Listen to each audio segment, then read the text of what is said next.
Hey traders, checking in on the stock market today. So we had the tech sector bears following through the critical level on QQQ that we were watching from yesterday's video, broke. And the question we had from there is, do we see fear in the market and money leaving the market? Or do we see continued rotation and money just going elsewhere? We'll look at the charts and see what they tell us as far as the price action.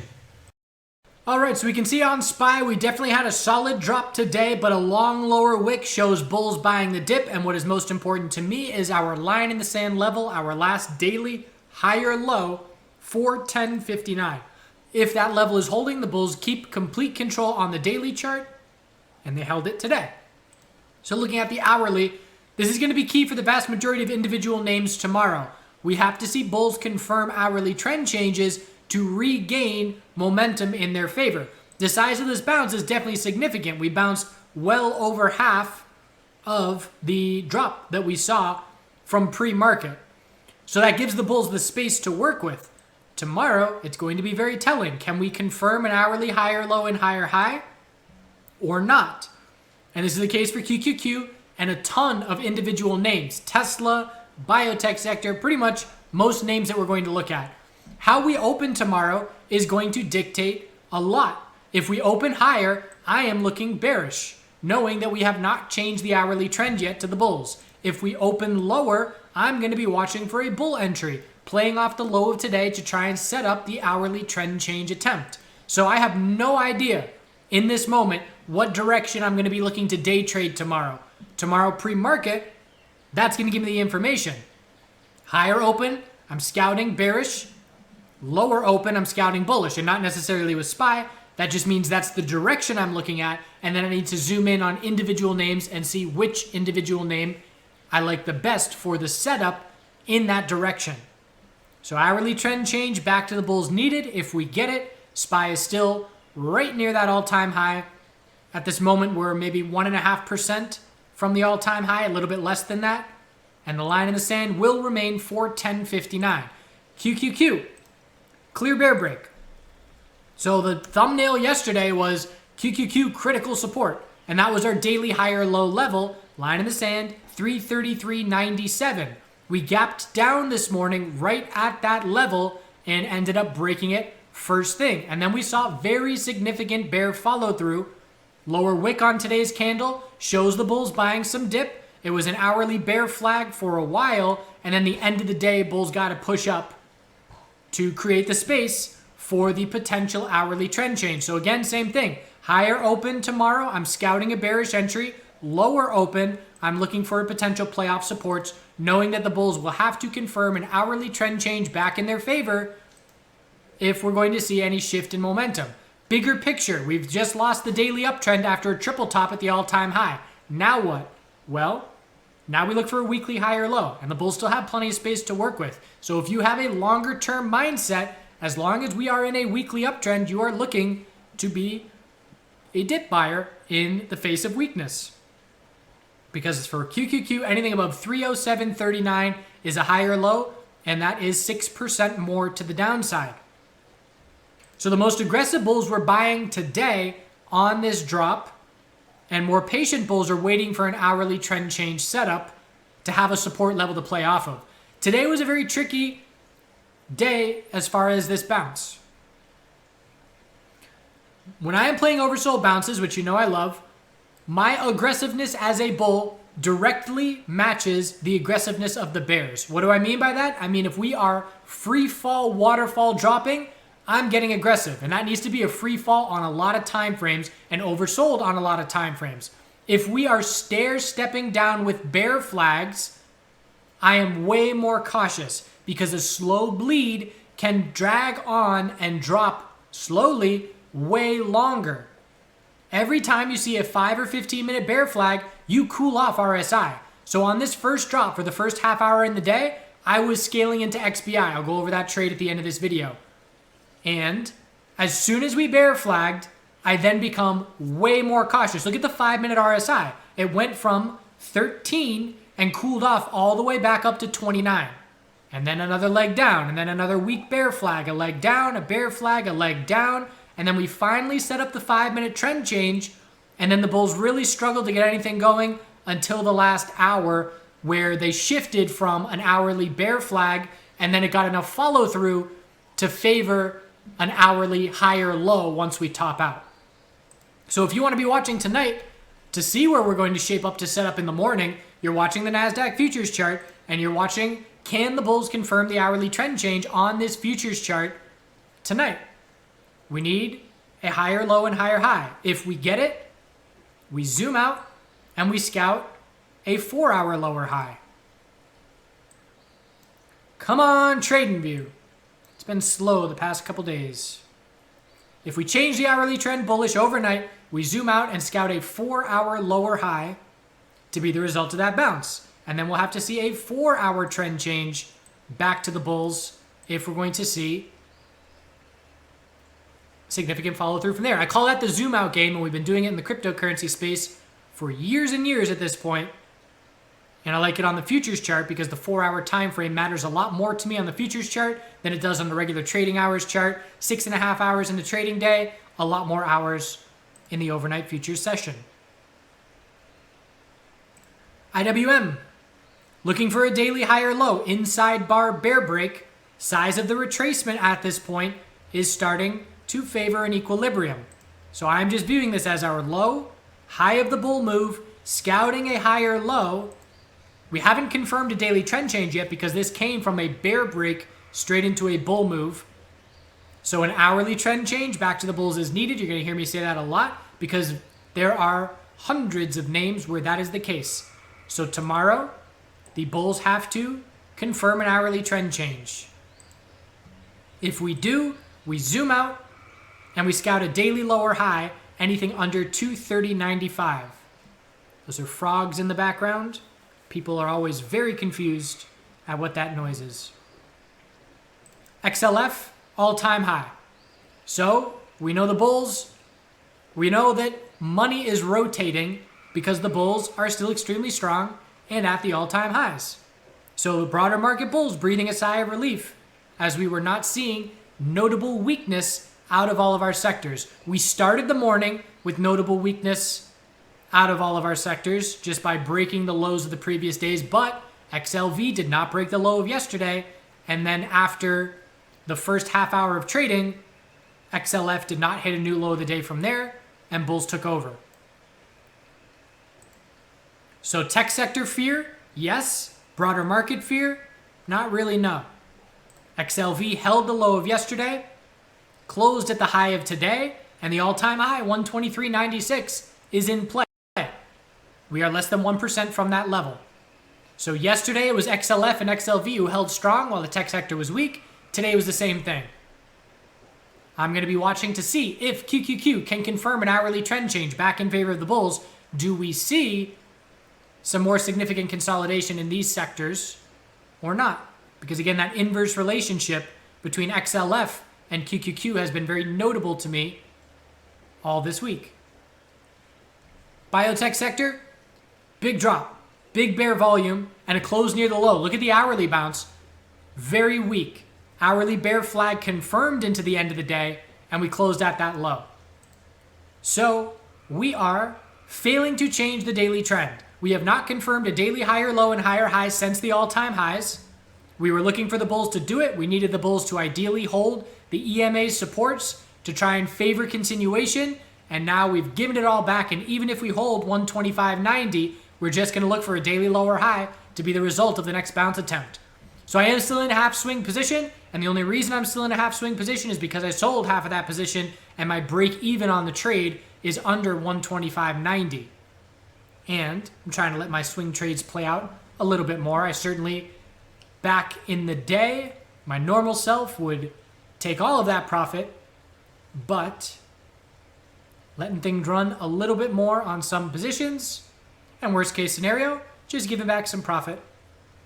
So we'll see if the bulls can change the hourly trend back in their favor to set a daily higher low compared to 125.90, but we will be scouting just a daily lower high to be the result of the next daily bounce. TAN, solar sector, bear break, weak close. That is a very convincing follow through. And what we were saying last week is bulls are not positioned well. Actually, what I was saying when the turkey startled me in the weekend video Bulls are not positioned well for any broader market weakness. Now we get the broader market weakness and we roll over through our triple bottom of support. The bears are keeping complete control. There is no monthly high or low being established. We have not confirmed a daily trend change back to the bulls since the all-time high. And next time we bounce, we're just watching for a daily lower high to be the result of that bounce.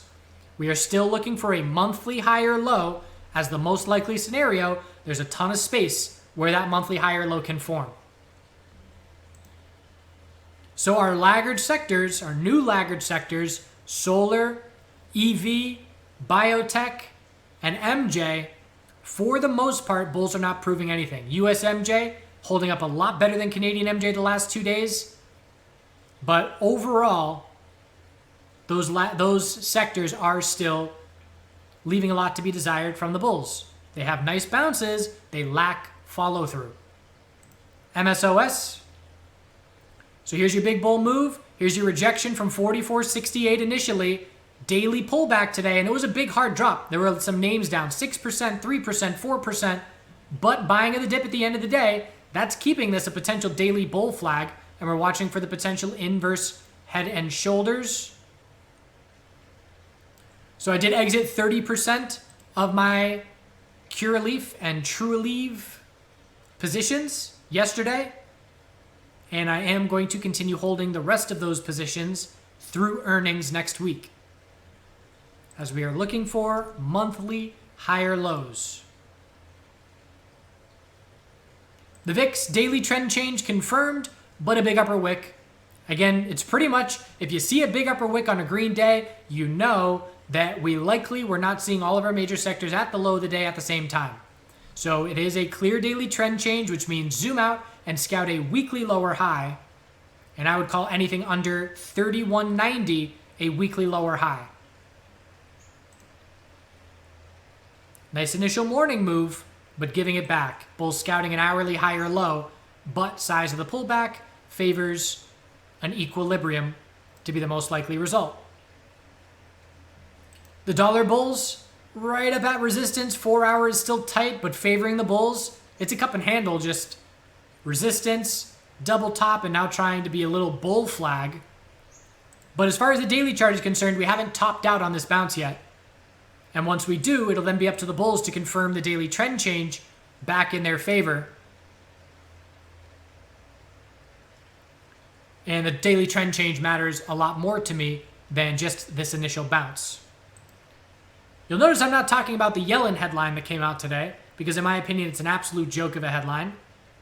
I forget the times where it came out. We were already very significantly weak in the market, and then a headline comes out with Yellen suggesting potential raising of rates, and then as soon as the bell rings, another headline, Yellen not talking about raising rates anytime soon.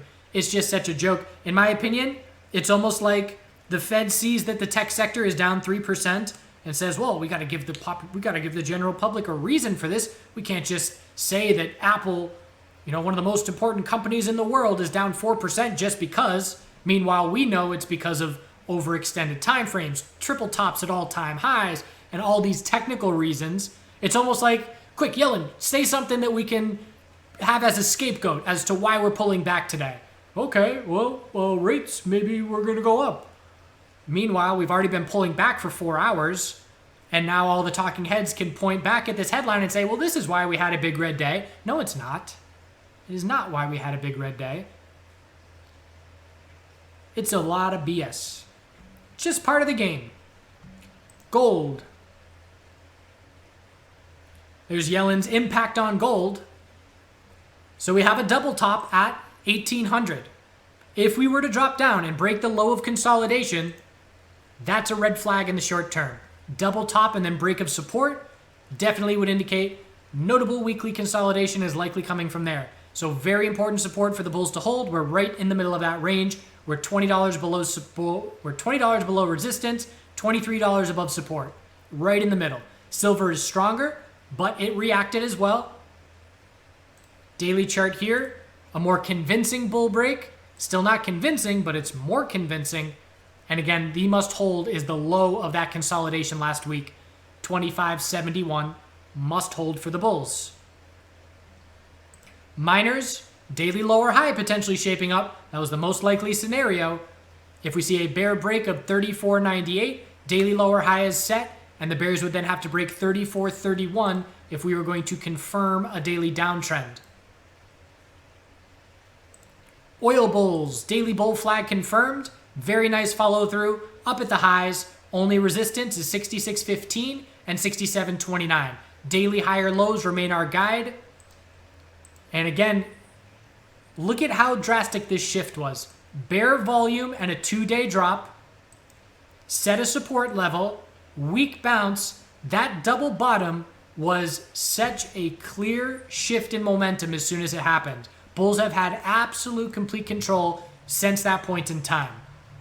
Very convincing reaction to support holding.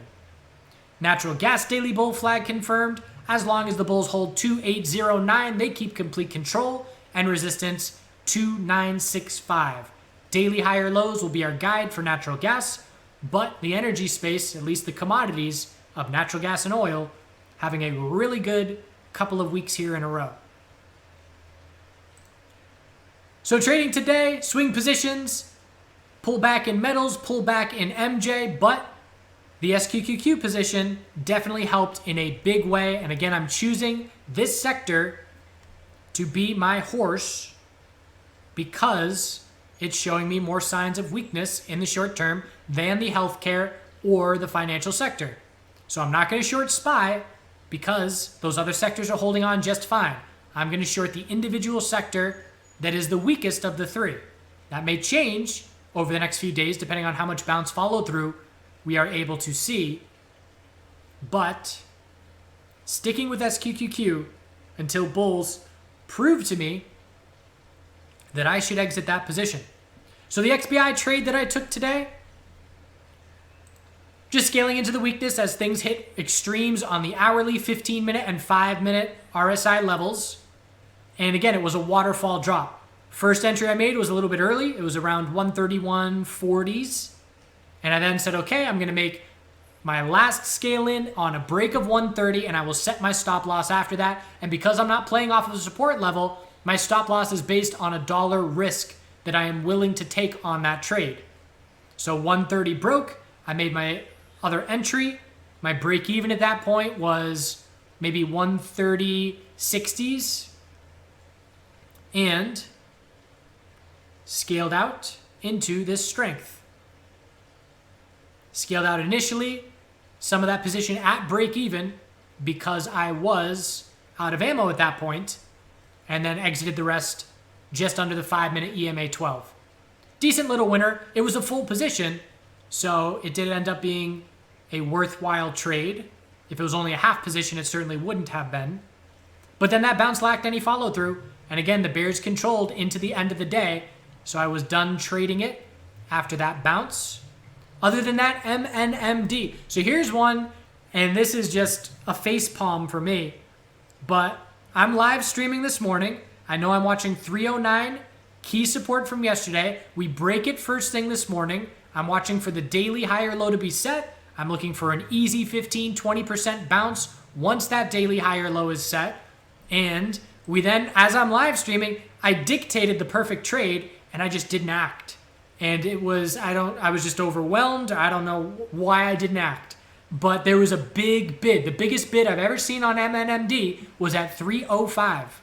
And it was for 40,000 plus shares. Big orders on the ask and the bid have been 10,000. And I might be getting that wrong. It was 400,000 shares. 400,000 shares. Big orders have been 100,000. So it's 4 times larger than the largest orders that we've seen. So what's the play there? Well, what I said live streaming is very low risk play. There's a huge bid. Make an entry, put your stop just under 305. You're risking 3 to 4 cents. The reward ended up being 80 cents to the upside from there. So huge favor of risk and reward. Look at this monster move of what, 25%? And I just didn't act on it. So I don't know, I just froze or I wasn't prepared. I was more concerned of dictating the information than acting on the information. Whatever the reason, I did not get the trade that I was stocking yesterday into today. And that's A-okay. I did play a 2-minute bounce, just a small win. Played the 2-minute higher low, exited half, anticipating a 2-minute lower high, and then stopped out of the second half just under that low. Not a very eventful trade. But we were watching for the potential that we would just fade the rest of the day. Why? Because we were looking for a 25% move to be the move. And when it happens in 20-25 minutes, again, you can't be greedy because everybody that was going to buy bought in the first 25 minutes. All the shorts covered. And then once you pull back that significantly from the high of the day, you anticipate a 5-minute equilibrium. And then as soon as the 5-minute equilibrium breaks bear, you know the high of the day is set. Now it's up to the bulls to confirm an hourly trend change if we're going to see daily bounce follow through, which means ideally bulls hold 325 and break 385, but it's entirely possible we just see an hourly equilibrium within this range tomorrow. Daily inside bar will be on watch. So that was a bit frustrating. I mean, that would have been a easy 2-day maker at the least. That's all right. I did make a trade on USMJ, TCNNF. Just got real overextended to the downside. And I was looking at 5-minute. This trade doesn't matter. It was just a 1.5% flip, oversold bounce. Just this quick flush, big drop. Look how fast that drop is. That's a 5% drop in 15 minutes. Entered in the 40s and exited just under 41. So a few little day trades in there. They were all winners as far as the day trades that I took today. All winners, but it was the missed one that was a bit frustrating. But again, it wasn't too frustrating because these trades happen often. And they'll happen again. So that is what we're looking at for tomorrow. Hourly trend changes needed for bulls to regain control. How we open tomorrow will dictate the direction I'm looking in. And the hourly and 4-hour charts on the NASDAQ futures overnight is going to give us some good information as well. I also made a Tesla trade. One more. So Tesla, wasn't tempted to trade it at all this entire morning. But stop with the lines. So I'm watching Tesla and QQQ at the exact same time. And at this point in time, QQQ is in a period, and I'm looking at right here, low of the day, big bounce, and then just fade. Gave it all back, and now we're right above the low of the day here at 1140 or so. I'm just pulling up what I said in the chat room so I can go through exactly what was going on in my mind. So Tesla coming near the low of the day, 1140. QQQ, 2-minute time frame at 1140 is a waterfall drop going on. So what I want to see is one of two things. I want to see a double bottom on Tesla, aligning with QQQ finding a bottom, even if it's just a 2-minute lower high bounce, a 6-minute bounce. It ended up being, a 20-minute bounce, but even if it was just a 6-minute bounce, that allows me enough maneuverability to position myself in a low-risk trade. So at that point in time,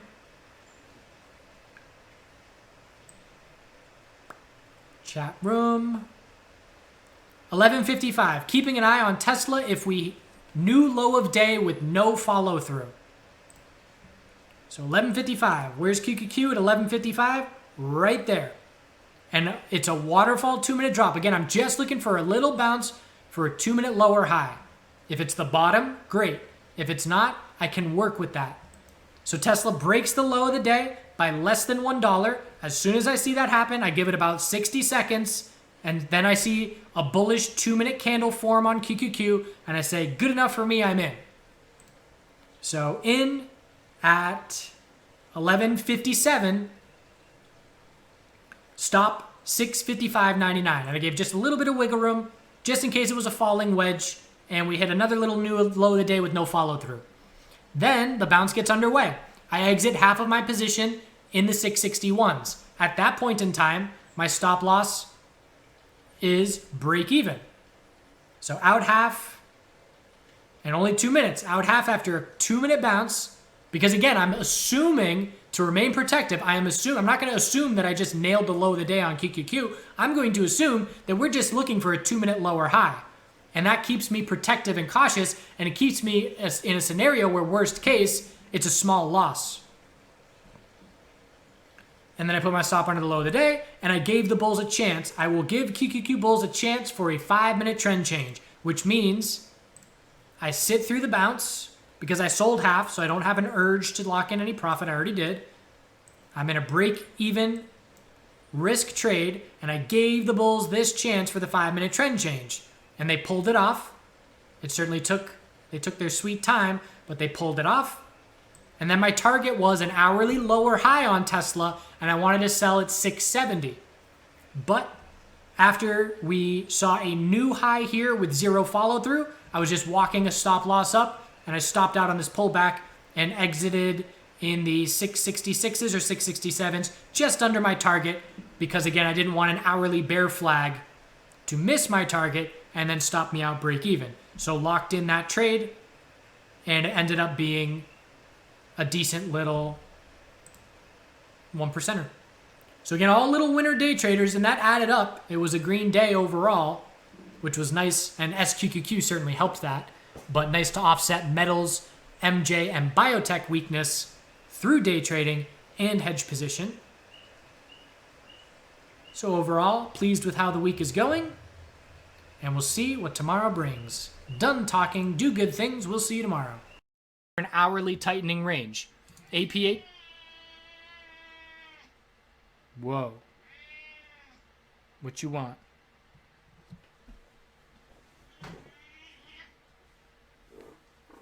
APHA is a potential bear flag on the daily time frame. It's a weak bounce. If we break the lows of today on any names that look like bear flags, we are going to be looking to confirm those bear flags with lower lows.